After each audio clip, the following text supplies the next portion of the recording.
Hi guys, welcome to another HTML5 video.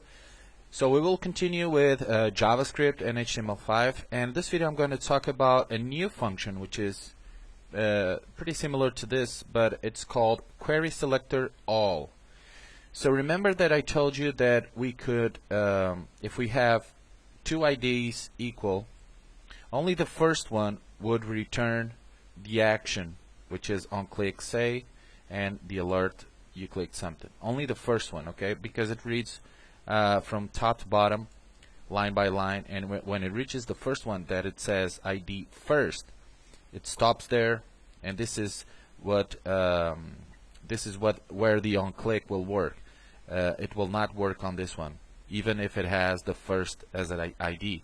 Now to return this one and this one, so every single ID that says first, to do that and make the third one work as well, when I click it, it will return the alert box.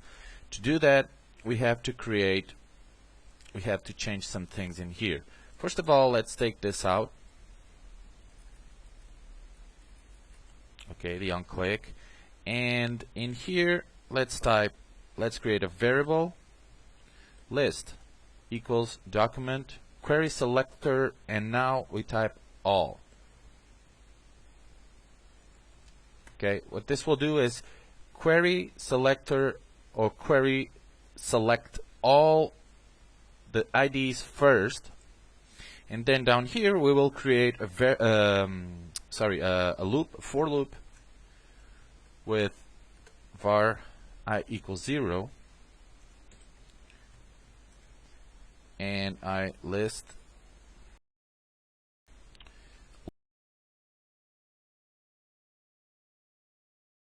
B, or this is now an array. Okay, what basically this will return, the query selector all, is an array with all the IDs that have the name first, which basically are two, this one and this one. So we have an array of two elements.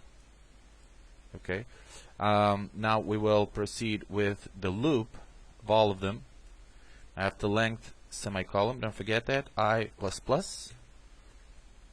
This will loop through the array, and now we type list square brackets I dot on click, this is the action, equals say. Okay, now this basically will loop through all the arrays that the ID first, the elements with the name first, which is this one and this one, as I told you, and basically that will work perfectly, hopefully, in our web browser. So let's refresh first. Now if I click here, my first JavaScript, I click it, you click something, it works, the alert box. If I click my second JavaScript, nothing works. If I click my third JavaScript, it works as well. Perfect. Okay. An example a little bit more complex with a for loop, and this is basically what the query selector all does. You can also define whether you want only the first one or this one to work. Okay, and to do that, it's pretty easy. Let's delete the for loop. Now in here we type list, and remember when we create an array, to select the elements inside the array, in this case would be 1. So an array always starts with the values in 0, as you remember. So let's say I want only the second one to work, which is the second one is this one here. Dot, oops, not in click, is on click, equals say. I'll save that. Let's return here, refresh, and if I click the first one, nothing happens. The second one, of course, nothing happens. If I click the third one, which is the second one in the array, you clicked something. It works. Okay? Let's, instead of 1, let's put 0.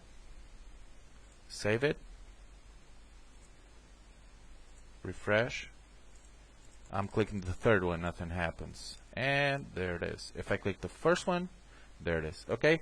So this is how you can use querySelectorAll. And that's pretty much it. If you have any questions, you already know, just send me a private message or post your questions down in the section below. See you guys later, and happy coding.